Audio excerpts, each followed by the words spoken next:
Hi everyone. ఈరోజు లంచ్‌లోనికి పాలకూర పప్పు చేశాను. ఇది ఆరోగ్యానికి చాలా మంచిది. మా ఇంట్లో రెగ్యులర్‌గా ఆకుకూరలైతే ఉంటాయి.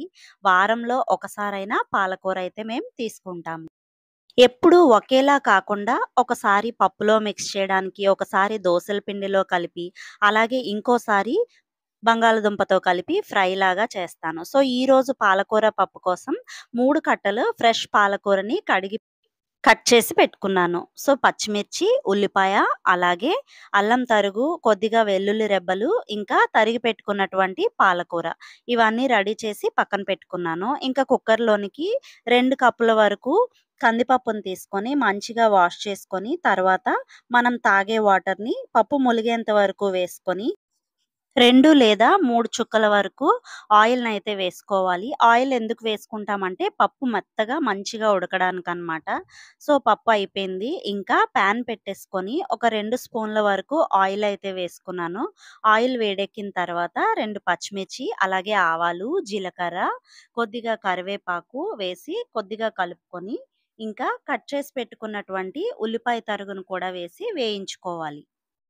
ఉల్లిపాయ ముక్కలు తొందరగా వేగడానికి కొద్దిగా సాల్ట్ వేసుకొని మిక్స్ చేసుకుంటే సరిపోతుంది. అలాగే ఉల్లిపాయలు బ్రౌన్ కలర్‌కి వచ్చేంత వరకు వేయించుకొని, కట్ చేసి పెట్టుకున్నటువంటి వెల్లుల్లి తరుగు, అలాగే అల్లం తురుము కూడా వేసుకొని, పచ్చివాసన పోయేంత వరకు కూడా ఫ్రై చేసుకోవాలి. ఉల్లిపాయ ముక్కలు బాగా వేగిపోయాయి కదా! ఇప్పుడు కట్ చేసి పెట్టుకున్నటువంటి పాలకూర తరుగుని ఇందులోనికి యాడ్ చేసుకోవాలి. ఈ పాలకూర కంటి ఆరోగ్యానికి, అలాగే జీర్ణశక్తికి, ఇంకా అందానికి, ఆరోగ్యానికి ఎన్నో విధాలుగా తోడ్పడుతుంది.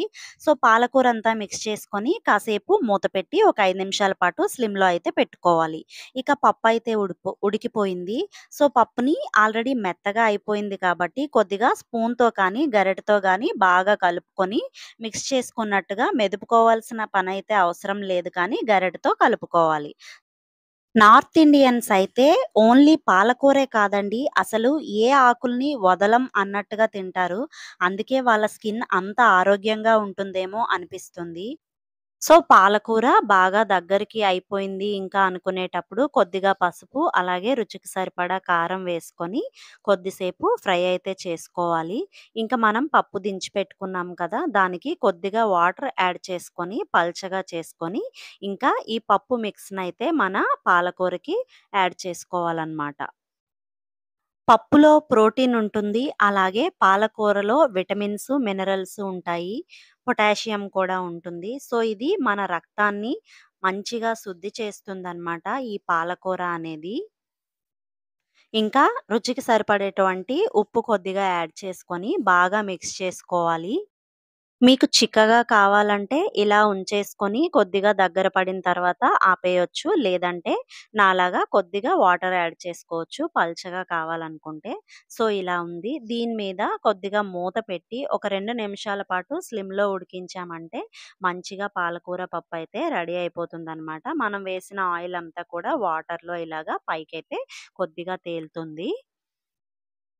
సో, ఈ పాలకూర పప్పు చపాతీలోనికైనా లేదా రైస్‌లోనికైనా చాలా బావుంటుంది.